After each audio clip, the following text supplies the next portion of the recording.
భద్రాద్రి కొత్తగూడెం జిల్లా పాల్వంచ మండలం కేశవాపురం జగన్నాపురం గ్రామాల మధ్య వేంచేస్తున్న శ్రీ కనకదుర్గ దేవస్థానం గుడిలో గురువారం హుండీ లెక్కింపు కార్యక్రమం నిర్వహించారు. మార్చి 10 నుండి నేటి వరకు 79 రోజులు భక్తులు అమ్మవారికి 23,43,720 రూపాయలు నగదు రూపంలో కానుకలను సమర్పించారు.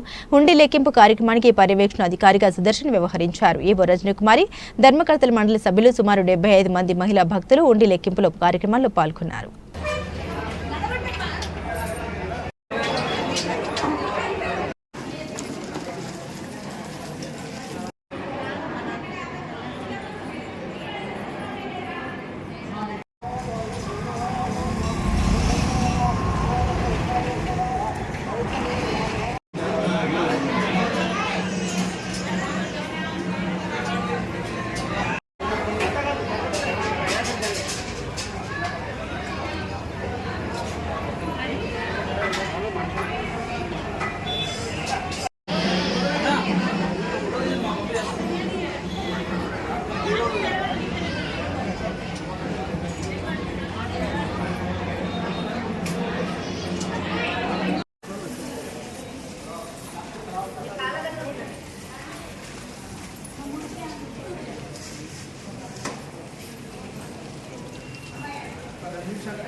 తర్వాత ఎప్పటికి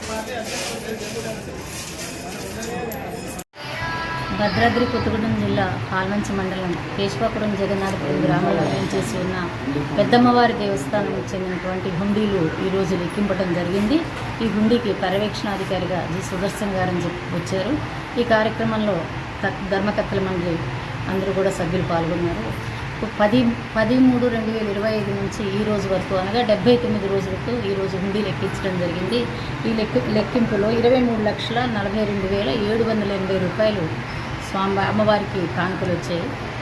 తర్వాత ఈ కార్యక్రమంలో మహిళా సభ్యులు, అమ్మవారి సేవకులు అందరూ కూడా పాల్గొన్నారు. సుమారు 75 మంది కార్యకర్తలు ఈ అమ్మవారి సేవలో పాల్గొన్నారు. వస్తువులు, బంగారు వస్తువులు వస్తే అవి మళ్ళీ కూడా హుండీలోనే వేయడం జరిగింది. ఫారెన్ డబ్బులు, ఫారిన్ కరెన్సీ కూడా వచ్చిందండి. అది బ్యాంక్ వాళ్ళు దాని అమౌంట్ ఎంత అనేది వాళ్ళకి తీసి చెప్తామని చెప్పారు. అది హుండీ రికార్డు అన్నీ కూడా హుండీ రిజిస్టర్ చేయడం జరిగింది.